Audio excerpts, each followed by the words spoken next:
Hey guys, this is Anthony Morganti from OnlinePhotographyTraining.com. Welcome to my free training on On1 Photo RAW 2019.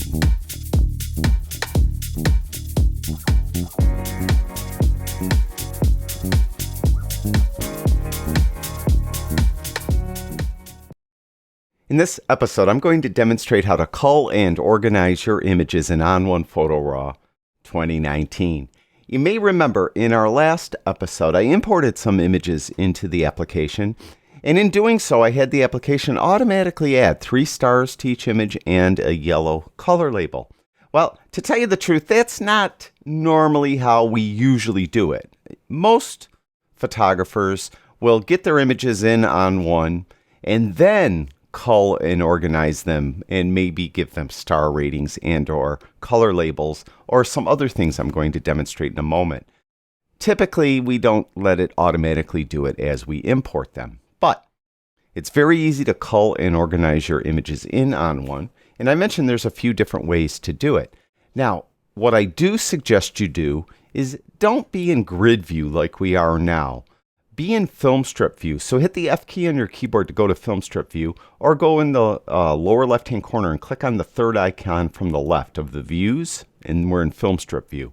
Another thing I suggest you do is get rid of those side panels. They're distracting, and we want our focus to be on our image and not be distracted at all. To do that, simply hit the tab key. So now we just have the image, and we could really concentrate on what we're doing. Now there's a number of different ways, as I mentioned, to cull your images, to go through each image and decide which one you're going to keep, which one you're going to get rid of, and which one you're not sure what you're going to do with. The most popular way is to pick an image or reject an image. And in On1, to pick an image, you give it a heart icon.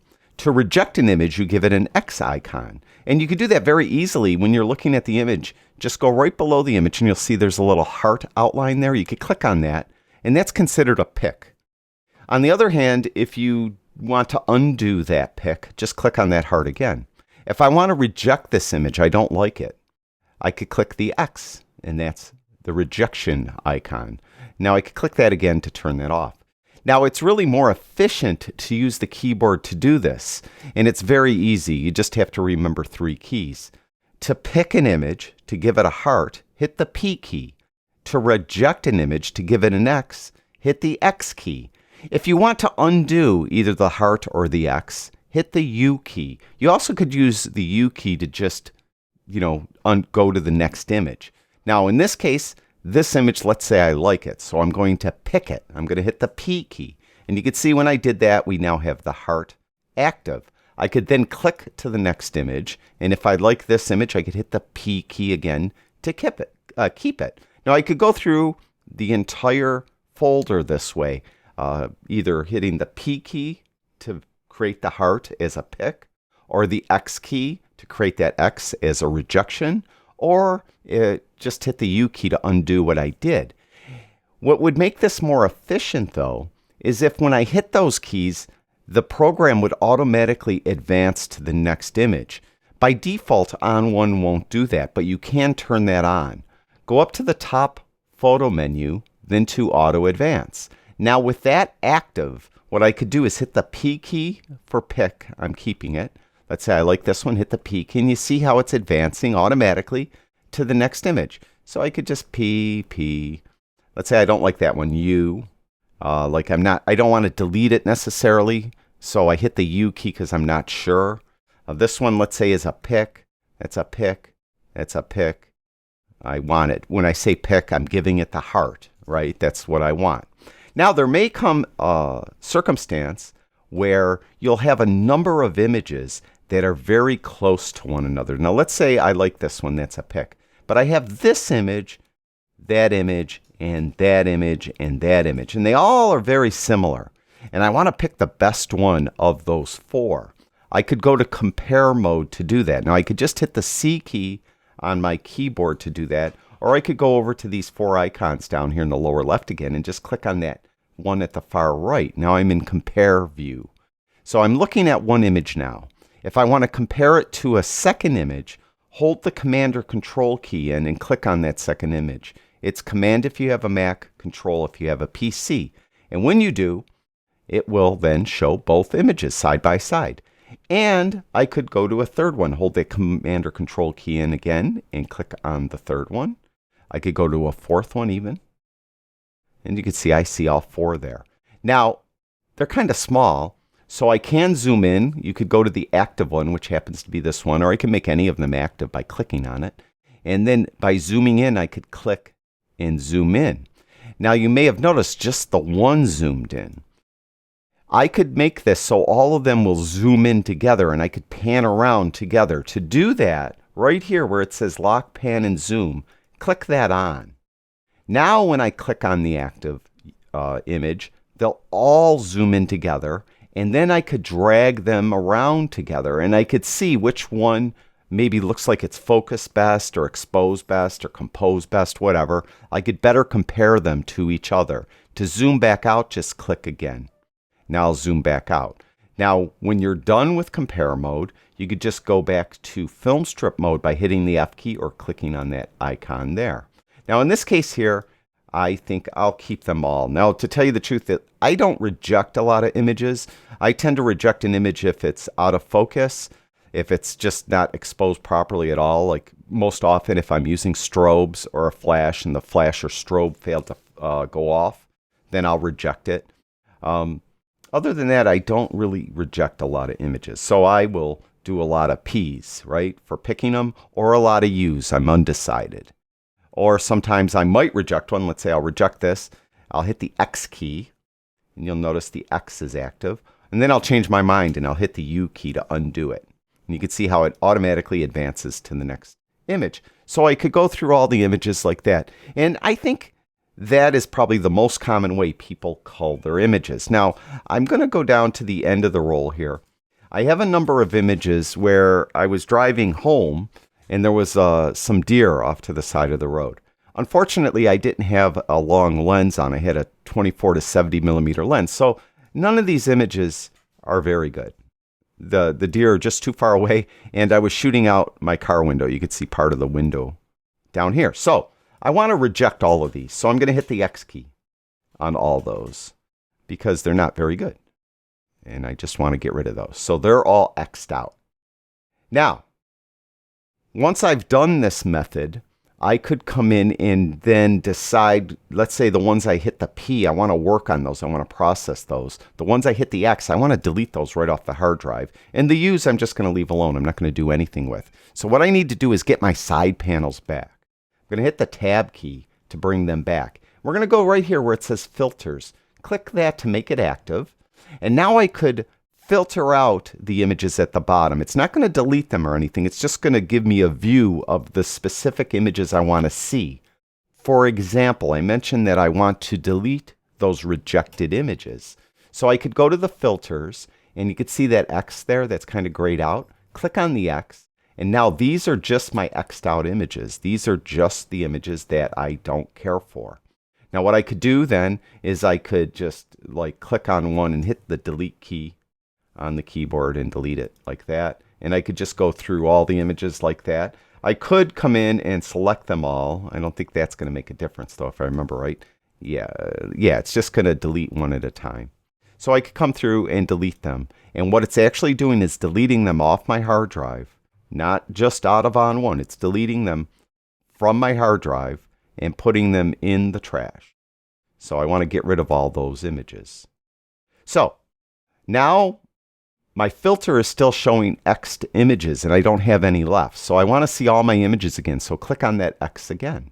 Now I had a number of images that I gave hearts to. I hit the P key and I could see those by clicking that icon. There's all my picks. Now next to that there's another heart. Well, what's that all about? Well, let's undo this heart. So I have that heart undone. So these are all the images that I have left in this folder. If I click on that middle one, that's going to be all the images that I hit the U key for, or I didn't bother to go through or cull at all. These don't have a heart or don't have an X. So when I click that, you'll notice all the heart images disappeared. And these are all the images that don't have a heart or an X. And that's what that middle one means. So I could click on that again, and it brought back my hearted images or my picked images. So that's one way we often cull images. And again, that's probably the most common way. But we could use these stars and color labels as well. So I'm going to go back to Film Strip View by hitting the F key on my keyboard. I'm going to get rid of those side panels too. I'll hit the Tab key. Now, it's real easy to do the stars. Now, you could go right under the image, and you can see this is 3 stars yellow color label. This is what we did when I imported it. If I want to, let's say, go to 1 star, just click on the single star. 2 stars, click on 2. If I want to get rid of all the stars, click on the 2 again, the second star. That undoes it. So, to reiterate that, let's say I want to give this 5-star rating. Click on the 5th star from the left. So this now has a 5-star rating. If I want to revert back to 0 stars, click on that 5th star again. All right. Now the keyboard shortcut is really a lot easier here. If you want to give it 1 star, hit the 1 key, 2 stars, the 2 key, and so on. So I 1 star, oops, and it auto advanced. I forgot I had auto advance on. So it auto advanced. And for the sake of this demonstration, why don't we just turn that off, just so I could demonstrate this a little better. So let's go to this image again. Now I have 1 star. I could go 2. I could hit the 3 key and give it 3 stars. I could hit the 4 key, give it 4. Hit the 5 key, give it 5. Now what if I want to give it 0 stars? Well, then you're going to hit what is often called the backtick key, or maybe more often called the grave accent key. And on a North American keyboard, if you look at your number keys, the key that's directly to the left of the number 1 key, going across the top of the keyboard, not the keypad, the top of the keyboard where you have the keys from 1 to 0 going left to right. If you look at that number 1 to the left, you'll see the tilde key, and under the tilde is the grave accent. Just hit that, and that gives it 0 stars. So you could hit that for 0 or any of the number keys to give it a star rating.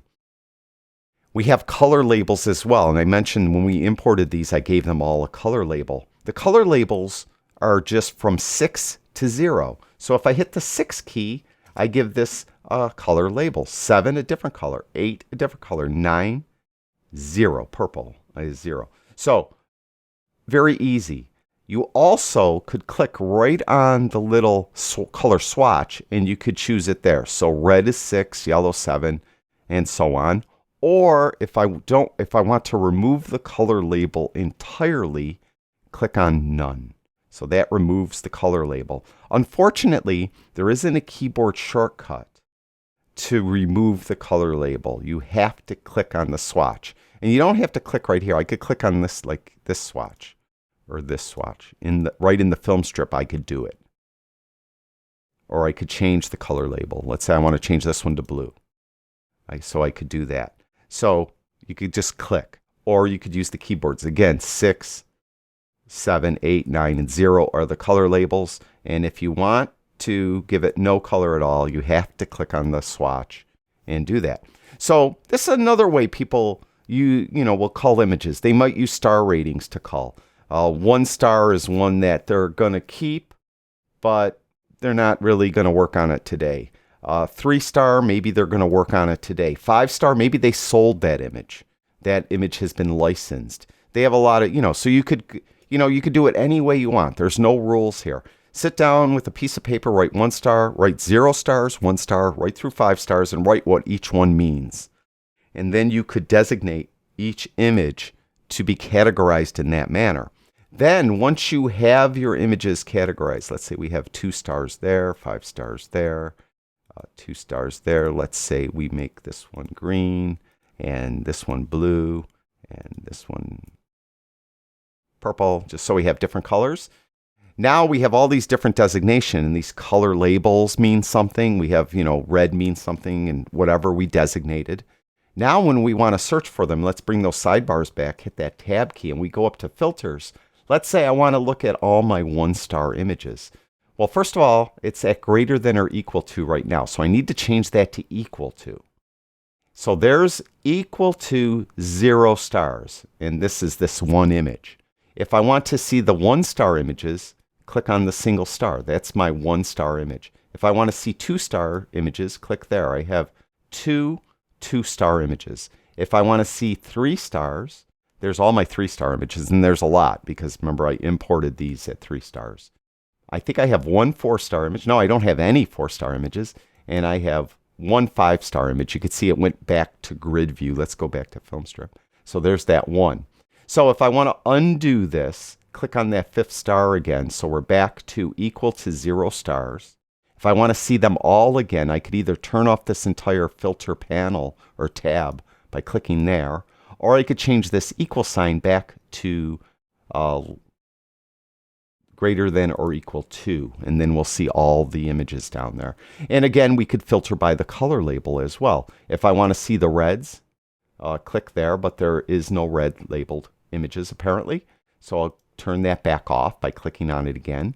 If I want to see the yellow, there's a lot of yellow, and we'll go back to film strip. This will always revert back to the grid view, by the way, when I turn this off. So I'll turn off the yellow again by clicking on it. Or I should say, and then I want to see the green. There's 1 green image. I'll turn that off. Okay, there's blue. Turn that off. There's purple. We have 1 purple one. Turn that off. And I have to click on it a second time to turn it off. And there's our images that don't have any color label. We'll click on that last icon. Now you could do combinations. I could do, let's say I want to see the red images. I don't have any, I forgot. Let's say I want to see, I want to see the green images and the blue images. So I have 2 blue images and 1 green image. So I could see combinations. I want to see those that are 3 stars. I only have one of those that is 3 stars. So I want to see those that are 3 stars that are picks. So that's that 1. So you could see how you could do combinations as well. And we could just turn those off. Off. Oops. On. There we go. All right. Or we could turn that entire filter off. So that's how you would use all these different methods to cull your images, to figure out what you have and designate what image means what. Like 3 stars means one thing, 2 stars means another thing, and so on. Again, I keep it simple. I just use the picks, which is the heart, or the X to delete them, and I will delete the X's, or you unpick. Nothing is picked. That it's just going to sit there. A lot of times I found I'll go back, I'll look at my images, and 3 of them look decent, and I'll process them. But then I might come back a month later, a year later, and I go, wow, why didn't I process this other one that I have a U, no pick on? Sometimes you come back to your images and something will catch your eye that didn't catch it the first time. That's why I don't delete a lot of images. All right, now I have these images and I have them, let's say I pick them, I have them star rated the way I want to. I did whatever I needed to do. But I want to kind of organize them a little better. I have them all in this winter folder. These are all winter pictures, but they're actually from 2 different locations. The first bunch of pictures, and the majority of the pictures, are at a place called Hoyt Lake in Buffalo. And most of the images are from Hoyt Lake. But some of the images are from a location in South Buffalo called South Park Lake. And I think this is the first image from that location there, right here. Now, what I'd like to do, I have them in this winter folder, but I'd like to create 2 other folders inside of the winter folder, and I'd like the South Park Lake folder images in their own folder and the Hoyt Lake images in their own folder. So since I'm on the first South Park Lake image, I'm going to go to the film strip and going to hold the Shift key in and click on the last South Park Lake image. So all the South Park Lake images are selected. Now what you need to do is you need to right click on the image up here, not on the film strip. I just wanted to double check because I believe in On1 Photo RAW 2018 you used to be able to click right on the film strip to do this. But in this case we have to click on the image itself. And I want to add a subfolder right here. And when I do that, it comes up with a name, but I'm not going to call it that. I want to call this South Park Lake. And I'm going to move the selected images into the subfolder. The other choice is to copy them. So it actually would create a copy, and I'd have 2 sets of each image on my computer. I don't want that. I want to move the existing images into a subfolder that's going to be in the winter folder. And the subfolder will be called South Park Lake, and I'm going to click Add. Now you can see I did that. You see up here I have my winter folder, and then I have the South Park Lake folder. Now if I'm clicked on the winter folder, you'll see the South Park Lake folder is right here. It has the little folder icon that indicates that this is a folder. If I double click on this, I'll enter that folder. Now these are just the images from South Park Lake. Now up above here we have this little breadcrumb trail of all the folders. And we're in the South Park Lake folder. I want to go back to my winter folder. I could click right there. Now I'm back in the winter folder. Now you'll notice that the folder view shows a sample image. This is one of the images that is inside of this folder. If I'd like to change that sample image, enter the folder by double clicking, and let's say I want this image to be the sample image. Just select it, right click on it, and then we're going to go down to, if I could find it, there's so many choices here.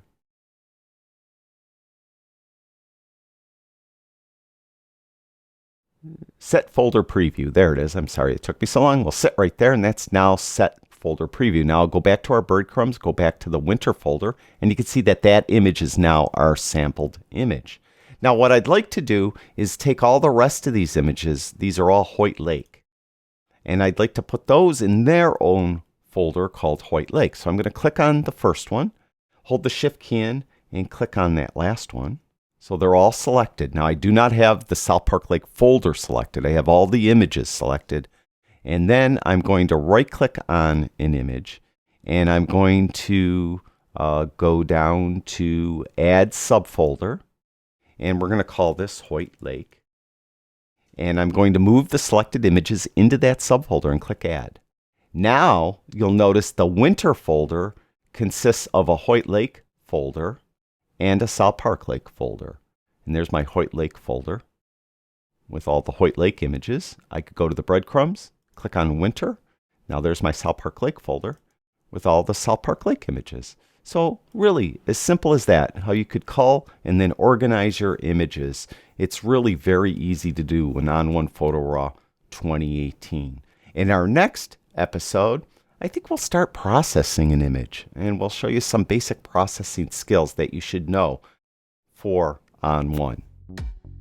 Thank you for watching my free video training on On1 Photo RAW 2019.